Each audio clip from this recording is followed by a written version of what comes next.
আল্লাহর নবী রাহমাতুল লিল আলামিন হায়াতুন নবী নূরের নবী জিন্দা নবী ডাক দিয়া কই উম্মত আমার আল্লাহ যেদিন কিয়ামতের ময়দানটা কায়েম করে দিবে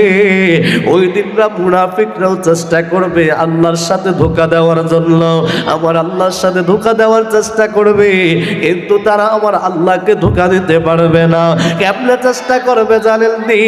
আমার আল্লাহ রাব্বুল আলামিন কিয়ামতের ময়দানে হাশরের ময়দান যখন আমার আল্লাহ কায়েম করে দিবে ওই হাশরের ময়দানটা আমার জমিন হয়ে যাবে মাথার মাত্র 1 থেকে 1.5 হাত উপরে সূর্যটুকুন উঠে যাবে আল্লাহ রাসূল বলেন ওই দিন মানুষের আমলের হিসাব নেওয়া হবে সর্বপ্রথম যখন আল্লাহ রাব্বুল আলামিন হিসাব নেওয়া শুরু করবেন মানুষের নামাজের হিসাব নেওয়া শুরু করে দিবেন এবার মুনাফিকদের ভিতর থেকে কিছু মানুষ বলবে আল্লাহ গো ও রাব্বুল আলামিন আপনি আমাদেরকে দুনিয়ার জমিনে বিচারক বানাইলেন আপনি আমাদেরকে দুনিয়ার জমিনে আপনি আমাদেরকে বিচারক বানাইলেন আমরা বিচার করতে করতে সারাদিন ক্লান্ত হয়ে গেলাম দুনিয়াবি যে রাজ্য সম্পদ দিলেন ওই ক্ষমতায় আমরা ক্লান্ত হয়ে গেলাম এজন্য আমরা নামাজ পড়তে পারি নাই জোরে কি নাউজুবিল্লাহ বলা যাবে না এই বাবা একটু মনোযোগ আল্লাহ রাব্বুল আলামিন মুনাফিকদেরকে জিজ্ঞাসা করবেন তোমরা কেন নামাজ পড়ো নাই মুনাফিকরা বলবে আল্লাহ দুনিয়ার বাড়িতে আমি কত ব্যস্ত ছিলাম মানুষের দেন দরবার করেছি মানুষের বিচার কার্য করেছি ধন সম্পদ নিয়ে আমি বড় ধনী মানুষ ছিলাম সেই হিসাব করতে করতে আমি নামাজ পড়ার মতো সময় আমি পাই নাই তখন আমার আল্লাহ রাব্বুল আলামিন হযরত সুলাইমান আলাইহিস সালামকে আমার আল্লাহ ডাক দিবেন যিনি সুলাইমানকে যখন আমার আল্লাহ আনবেন তখন মুনাফিকরা তাকায়া থাকবে আল্লাহ জিজ্ঞেস করবে তারে চিনোনি তখন বলবে আল্লাহ বলবেন তিনি হচ্ছেন নবী সুলাইমান ওনার সম্পর্কে জানোনি আমি আল্লাহ রাব্বুল আলামিন কোরআনুল কারীমে নবী সুলাইমানের ঘটনা বর্ণনা করেছে তিনি হচ্ছেন ওই নবী সুলাইমান যাকে আমি আল্লাহ দুনিয়ার বাদশাহিত্ব দান করেছি সুবহানাল্লাহ আমার আল্লাহ ডাক দিয়া কইব ও সুলাইমান পয়গম্বর আমি আল্লাহ তোমারে এত দুনিয়ার বড় বাদশাহী দিলাম ও পয়গম্বর তুমি বলো আমি আল্লাহরে স্মরণ করছো কিনা মুনাফিকদেরকে জিজ্ঞাসা করবে ও মুনাফিকরা তোরা যে বললি দুনিয়ায় কাজ করতে করতে তোরা ক্লান্ত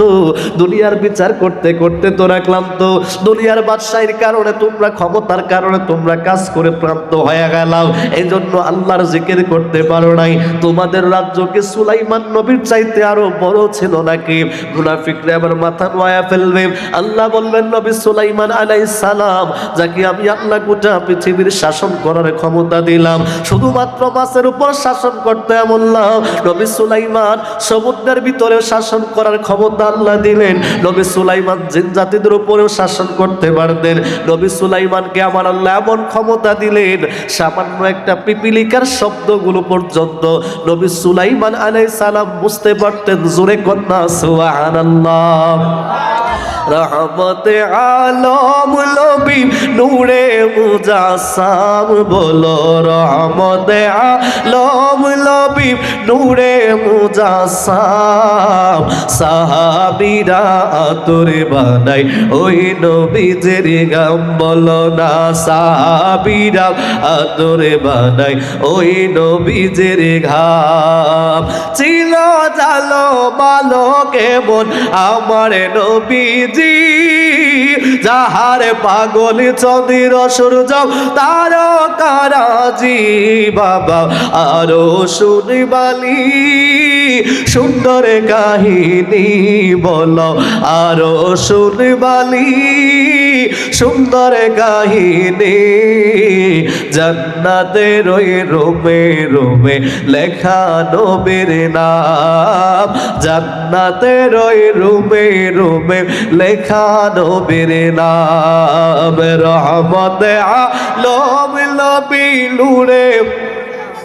মুজুরে রহমতে আলম নবী নূরে মুজাসসাম সাহাবীরা আতরে বানাই ওই নবীজির ঘাম বলো না সাহাবীরা আতরে বানাই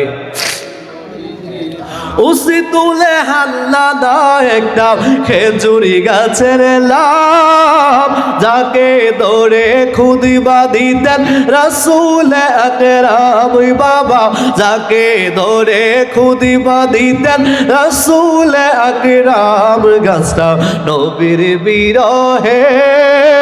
কাঁদিতে রহে, বলো নবীর বিরহে কাঁদিতে রহে। হতবাগ হইলেন সকল সাহাবায়ে কেরাম, হতবাগ হইলেন সকল সাহাবায়ে কেরাম। রহমতে আলম নবী নূরে মুজাসসাম, বলো রহমতে আলম নবী নূরে মুজাসসাম। সাহাবীরা আদরে বানায় নূরে নবীজির গাম। জোরে কি সুবহানাল্লাহ বললেন না? এ বিরামপুরের যুবক,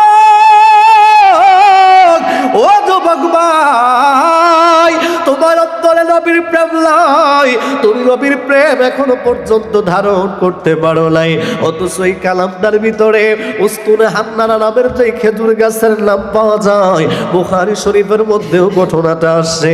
ও বন্ধুরে বন্ধুরে, আল্লাহর নবী রাহমাতুল লিল আলামিন নূরের নবী কামলিওয়ালা নবীজি আমার একটা খেজুর গাছের মধ্যে হেলান দিয়ে আমার নবী যখন জুমার দিন খুতবা দিতেন, সাহাবায়ে কেরাম যখন আল্লাহর হাবিবের খুতবা মোবারকটুকু শুনতেন, আমার নবীর স্পর্শ পাইয়া, আমার নবীর সোহবত পাওয়ার কারণে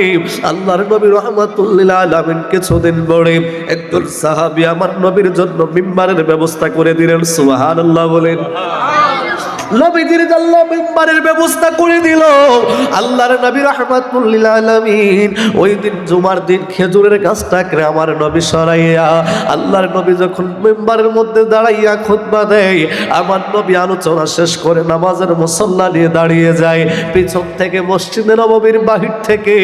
মানুষের মতো কান্নার আওয়াজ শুনতে পাই। এমন কান্নার আওয়াজ, সাহাবায়ে কেরাম নামাজ শেষ করলেন, মসজিদের চতুর্দিকে ঘুরে কোনো মানুষ দেখা যায় না, কিন্তু মানুষের কান্নার আওয়াজ পাওয়া যায়। ইন দি মিন টাইমে একজন সাহাবী বলে, ইয়া রাসূলুল্লাহ, খেজুর গাছ থেকে কান্নার আওয়াজ পাওয়া যায়। আমার নবী গেলেন উস্তুনে হান্নানা যে কাবাকে যে গাছটাকে বলা হয়, আল্লাহর নবীর সাথে ওই মরা গাছটা কথা কয়, ডাক দিয়া কয়, নবী ও মায়ার নবীজি, আমি উস্তুনে হান্নানা আপনারে বড় ভালোবাসি, আপনার প্রেমে আমি বড় বিভোর, আপনার প্রেমে আমি বড় পাগল গো নবীজি। আপনার শানে পাগল হইয়া, আপনার প্রেমে আমি বিভোর হইয়া, আপনি নূরের নবী রাহমাতুল লিল আলামিন যখন আমাকে স্পর্শ করেছেন, আপনি নবীর স্পর্শ পাইয়া আমি মরা গাছটা জীবিত হয়ে গেলাম। ইয়া রাসূলুল্লাহ, আজকে আপনি যখন মিম্বার মুবারকটুকু পাইলেন, আমারে যখন দূরে ফেলে দিলেন, আমি উস্তুনে হান্নানা বড় ব্যথা পাইলাম, বড় কষ্ট পাইলাম গো। আমার নবী কই, উস্তুনে হান্নানা রে, তুমি কি চাও আমি নূরের নবীকে একটু বলো না, আমি কি তোমাকে আল্লাহর কাছে দোয়া করব, আল্লাহ যেন তোমার জীবিত করে আবার খেজুর হওয়ার মতো ক্ষমতা দান করে। উস্তুনে হান্নানা বলি, ইয়া রাসূলুল্লাহ, আমি পৃথিবীর জমিনে থাকতে চাই না, আপনার সাথে থাকতে চাই। আমার নবী রাহমাতুল লিল আলামিন ওই গাছটারে মানুষের মতো করে কবর করে দিলেন। কেমন জান্নাতের মধ্যে আমার নবী রাহমাতুল লিল আলামিন, যেই জান্নাতের ভিতরে আমার নবী থাকবেন, জান্নাতুল ফিরদাউসের ভিতরে ওই উস্তুনে হান্নানা ওই জান্নাতুল ফিরদাউসে খেজুর গাছ হয়ে থাকবে। জোরে কি সুবহানাল্লাহ বলবেন না? একটা গাছ যদি নবীর ভালোবাসার কারণে, নবীর প্রেমের কারণে, নবীর সাথে স্পর্শ সম্পর্ক হওয়ার কারণে একটা খেজুর গাছের দাম যদি আমার আল্লাহ এত বাড়ায়া দেয়, আইরে আমরা তো ওই নবীর উম্মত, যেই নবীর উম্মত হওয়ার জন্য আদম আলাইহিস সালাতু সালাম থেকে শুরু করে ঈসা আলাইহিস সালাম পর্যন্ত সমস্ত আম্বিয়া আলাইহিস সালাম করে আল্লাহর কাছে দরখাস্ত করেছেন। আমরা তো ওই নবীর উম্মত, যেই নবীর উম্মত হওয়ার জন্য সমস্ত নবীরা আল্লাহর কাছে ফরিয়াদ করেছেন। আমাদের সম্পর্ক যদি, আমাদের মহব্বত যদি, আমাদের ভালোবাসা যদি, আমাদের সম্পর্ক যদি রাসূলের সাথে হয়, আমাদের সম্পর্ক যদি সেই নবীর সাথে হয়, বলো দেখি আমাদের দাম কমবে নাকি বাড়বে?